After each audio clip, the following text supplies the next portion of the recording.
नमस्कार दोस्तों, स्वागत है आप सभी का आपके अपने YouTube चैनल एस क्लासेस पर। तो हम पढ़ रहे थे एक्सरसाइज 5.2, उसके कुछ क्वेश्चंस को हमने सोल्व कर लिया था और दो क्वेश्चन उसके और बचे हुए थे, उनको आज हम सोल्व करने वाले हैं इस लेक्चर में। तो गाइस, यदि आपने इस चैप्टर का बेसिक कंसेप्ट यदि अभी तक नहीं पढ़ा है तो प्लीज यहाँ जो चैनल में मैंने नीचे डिस्क्रिप्शन में लिंक दे रखा है वहां से पहले इसका बेसिक कंसेप्ट जानिए। उसके बाद जो कंप्लीट सॉल्यूशन है वो आप यहां से आप प्राप्त कर सकते हो। तो गाइस, यदि आपको क्लास 10th की टोटल मैथ यदि पढ़नी है तो चैनल को सब्सक्राइब कीजिए। यदि आपको हमारे वीडियो अच्छे लगे तो प्लीज वीडियो को जरूर लाइक कीजिए और अपनी जो प्रिपरेशन है उसको जल्दी से जल्दी स्टार्ट कर दीजिए। अभी स्टार्ट करते हैं हम आज का लेक्चर। तो आज के लेक्चर में हम पढ़ने वाले हैं एक्सरसाइज 5.2 और उसका क्वेश्चन नंबर 9। तो 9th जो क्वेश्चन था उसमें हमारे को बता रखा है कि कोई एपी है, उसमें टोटल जो पदों की संख्या है वो दे रखी है 60 और उस एपी का जो पहला वाला पद है वो तो दे रखा है 7 और उसका लास्ट टर्म जो अंतिम पद आप बोल सकते हो वो दे रखा हमारे को 125। यदि ये सब कंडीशन क्वेश्चंस में दी हुई है तो हमारे को इसकी हेल्प से इसका 3200 पद निकालना है। तो 3200 पद, कोई सा भी पद यदि आप किसी सीरीज का यदि निकालोगे तो मैंने बताया था कि उससे पहले हमारे को ए या प्रथम पद आप बोल सकते हो और उसका सार्वंतर पता होना चाहिए।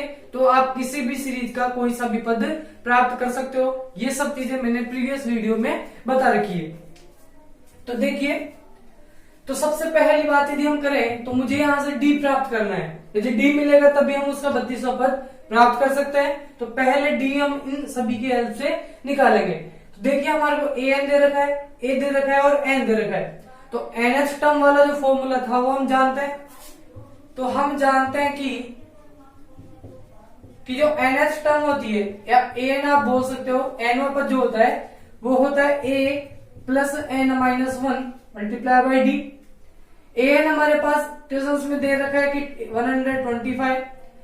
ए की वैल्यू प्रथम पद जिसको हम बोलते हैं वो दे रखी 7 और एन माइनस के 1, सॉरी एन भी हमारे को क्वेश्चन में दे रखा है कि इसमें टोटल 60 टर्म्स है। जो भी एपी थी उसमें टोटल 60 पद है और डी की वैल्यू हमारे को यहां से निकालनी है। तो 125 7 यदि इधर आएगा तो माइनस का 7, इधर 60 माइनस 1 इधर बन जाएगा 59 डी। इन दोनों को यदि सब्ट्रैक्ट करते हैं तो ये बनता है 118 इक्वल्स टू 59 डी। यदि यहां से मैं डी की वैल्यू प्राप्त करूं तो ये मल्टीप्लाई में है, इधर आ जाएगा डिवाइड में, इक्वल यहां से बच गया डी। इन दोनों को यदि हम कैंसिल आउट करते हैं तो ये 1 टाइम होता है, ये 2 टाइम होता है। तो यहां से जो डी की वैल्यू निकल के आ रही है वो हमारे पास निकल रही है डी इक्वल्स टू 2। तो जैसे ही हमारे को डिफरेंस मिलता है तो हम उसका कोई सा भी टर्म प्राप्त कर सकते हैं। अब इस क्वेश्चन में हमारे को निकालना है इसका 3200 पद, जिसको हम बोल सकते हैं A32 और A32 को हम लिख सकते हैं इस तरीके से। nth वाला जो फॉर्मूला था nth टर्म वाला वो होता है ये a plus N minus 1 multiply by D. तो यहाँ 32 माइनस 1 करेंगे तो 31। तो इसको हम डायरेक्ट यदि लिखें तो a प्लस 31 डी। अब a तो हमारे पास क्वेश्चन में दे ही रखा था, वो है हमारे पास 7 प्लस 31 और d की वैल्यू हम निकाल चुके हैं, d इक्वल्स टू 2 आ रहा है यहाँ पर।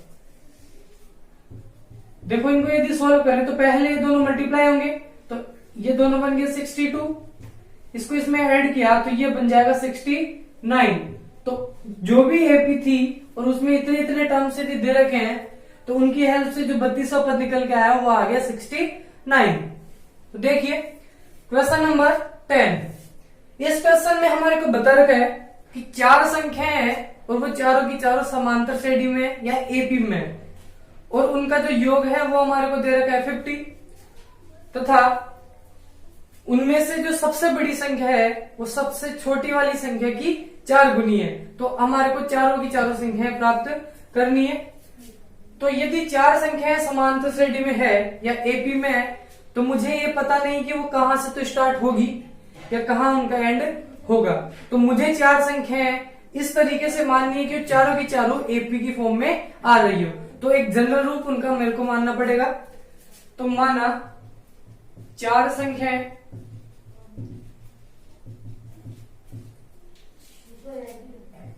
यदि एपी में है तो वो चारों यदि मैं मानूं तो हम जनरल फॉर्म इसकी जानते थे कि चार जो संख्याएं होती है समांतर श्रेणी में, जैसे पहला टर्म यदि ए आ रहा है तो सेकंड टर्म ए प्लस डी निकालते थे, थर्ड टर्म यदि किसी सीरीज का निकाले तो ए प्लस 2d, और फोर्थ टर्म यहां से आता है ए प्लस 3d। और ये चारों की चारों जो पद है वो कुछ इस तरीके से हम लेते हैं कि चारों इस एपी में आते हैं। तो देखो ये इसका और इसका डिफरेंस डी होता है, इन दोनों का डिफरेंस भी डी है, इन दोनों का डिफरेंस भी डी है। तो ये एक तरीके से नंबर ही है, ये पहला, ये दूसरा, ये तीसरा और ये चौथा। और इन चारों में से ये भी समझ में आ रहा है कि जो फर्स्ट टर्म है वो तो छोटा ही होगा, और जो ये वाला टर्म है ए प्लस 3d वो यहां से सबसे बड़ा दिखाई दे रहा है यदि मैं ए और डी को पॉजिटिव मान के चल रहा हूं तो देखिए ए सबसे बड़ा जो नंबर है वो तो हमारे को ए प्लस 3d दे रखा है। अब यदि मैं प्रश्नानुसार क्वेश्चन को सोल्व करूं तो प्रश्न में हमारे को बता रखा है कि ये जो चारों संख्याएं यदि आपने मानी है जो समांतर श्रेणी में है तो इनका योग क्वेश्चन में दे रखा है 50। तो ए और ए प्लस डी, ए प्लस 2d और ए प्लस में 3d, ये चारों नंबर मैंने ऐड कर दिए तो इनका जो ऐड आना चाहिए वो आना चाहिए इक्वल्स टू 50। तो मैंने इसको जोड़ने के बाद इधर लिख दिया 50। अब देखिए इनको ऐड करते हैं तो ए 4, ए जो यहाँ पर है 4 बार आ रहा है, 4 टाइम्स में से इनको यदि ऐड करेंगे तो 4a बन जाएगा।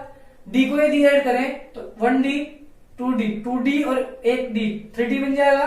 3d और 3d दोनों मिलके बन गया 6d इक्वल्स टू 50।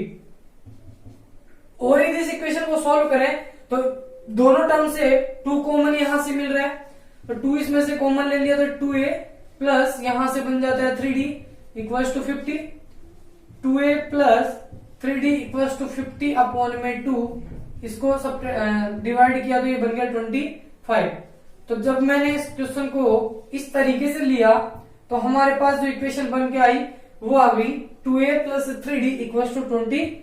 ये बन जाएगा इक्वेशन नंबर फर्स्ट। अब ए की इक्वेशन में दो वेरिएबल यहां पर हमारे को दिखाई दे रहे हैं, एक तो आ रहा है ए, दूसरा मिल रहा है डी।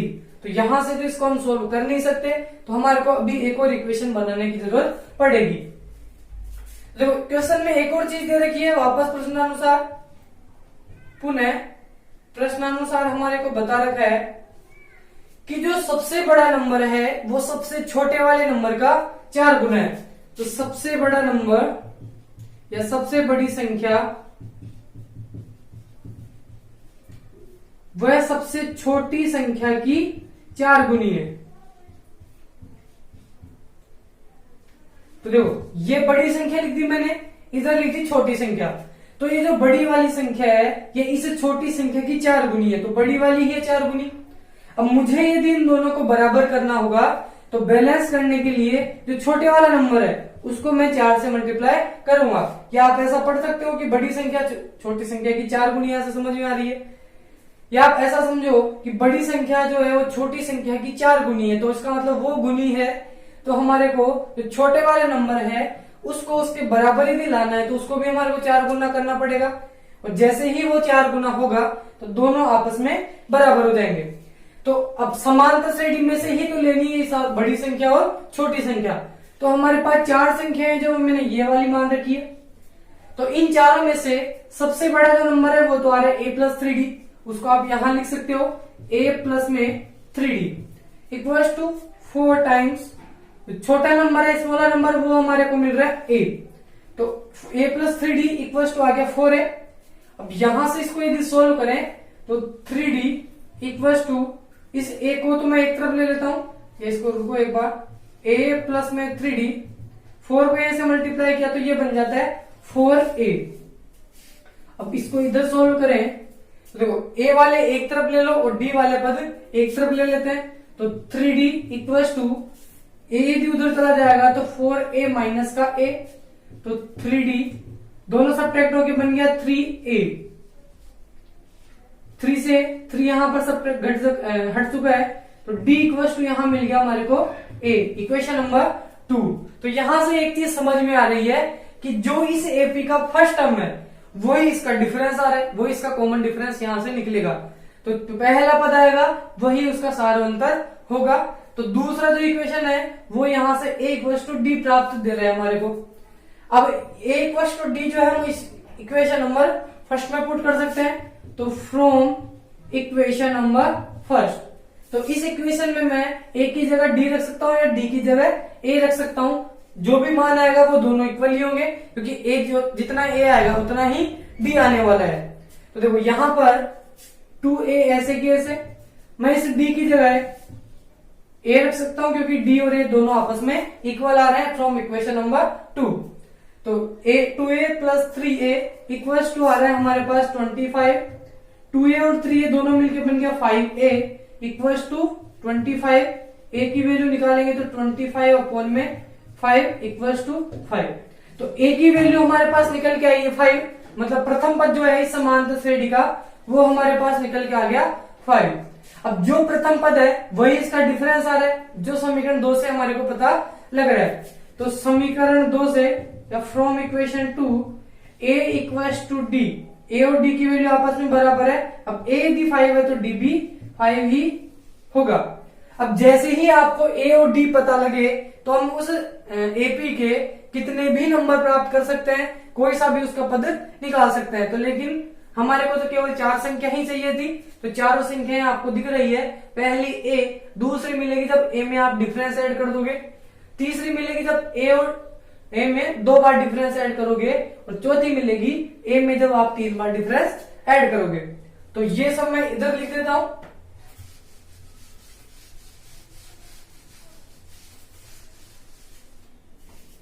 जो चारों संख्या यदि हमारे को प्राप्त करनी हो तो पहला पद या पहली संख्या आप बोल सकते हो, पहली संख्या जिसको हम ए से डिनोट कर रखे हैं। तो a हमारे पास जितना है वही पहली संख्या है, तो a आ रहा है 5, तो पहली संख्या भी 5। सेकंड नंबर की बात करें तो सेकंड मिलता है a प्लस डी करके, तो a 5 आ रहा है और d भी 5 आ रहा है, दोनों मिलके बन गया 10। थर्ड नंबर की यदि बात करें तो a प्लस में 2d, तो a तो 5 मिल रहा है, 2 मल्टीप्लाई बाई 5, तो सॉरी 5 प्लस 5 टू जा 10, दोनों मिलके बन गया 15। इसी तरीके से फोर्थ नंबर की बात करें तो फोर्थ मिलता है a प्लस 3d, वो दिख रहा है वहां से। तो a प्लस 3 सॉरी a की वैल्यू आ रही है 5 प्लस 3, d की वैल्यू भी 5, 5 3 जा 15, 15 और 5 दोनों मिलके बन गया 20। तो चारों के चारों नंबर आपको यहां से प्राप्त हो चुके हैं। तो चारों नंबर मिले 5, 10, 15 और 20। अब क्वेश्चन में जो कंडीशन थी, तो जो आपका आंसर आया आप उसको चेक भी कर सकते हो कि हमारा जो आंसर है वो करेक्ट एकदम करेक्ट आया है या नहीं आया। तो देखो सबसे बड़ा जो नंबर था वो सबसे छोटे नंबर का 4 गुना था, तो 20 जो है वो 5 का 4 गुना यहां से मिल रहा है, तो वो वाली कंडीशन भी यहां से संतुष्ट हो रही है। एक कंडीशन ये थी कि इन चारों का जो सम है, जो इनका योग है वो 50 आना चाहिए। तो ऐड करके देखिए 20 और 15 दोनों मिलकर बन गया 35, 45, 45 और 5 50। तो दोनों कंडीशन यहां से हमारे को सेटिस्फाई हो रही है। तो इसका मतलब ये हुआ कि जो हमने आंसर प्राप्त किया है वो एकदम करेक्ट आया है। तो गाइस इस तरीके से ये जो 4 संख्या वाले क्वेश्चन है इनको आप सॉल्व कर सकते हो। तो इस तरीके के क्वेश्चन इंपॉर्टेंट भी बनते हैं। अब बुक के अंदर इसके कुछ स्पेशल रूल्स दे रखा है कि आपको यदि संख्याओं के बारे में बोले तो आपको कुछ पर्टिकुलर यही नंबर मानना है। तो ऐसा कोई इश्यू नहीं है, आप वो नंबर मानो तो भी ठीक है। वहां एक उनका सम और विषम करके उनको बता रखा है, वो पद यदि हम मानते हैं तो इस तरीके से उनको सेकंड इक्वेशन बनाने की जरूरत नहीं पड़ती, एक इक्वेशन से हमारे पास आंसर मिल जाता है। तो ऐसा भी आप कर सकते हो, दोनों में से कोई सा भी मेथड आप सोल्व कर सकते हो। तो गाइस यदि आपको वीडियो अच्छा लगे तो प्लीज वीडियो को लाइक कीजिए, चैनल को सब्सक्राइब कीजिए और इसको अपने सोशल अकाउंट में शेयर भी कीजिए, ताकि जिन जिनको इनको प्रॉफिट मिलना चाहिए वो यहाँ से अपना प्रॉफिट ले सके। Thank you.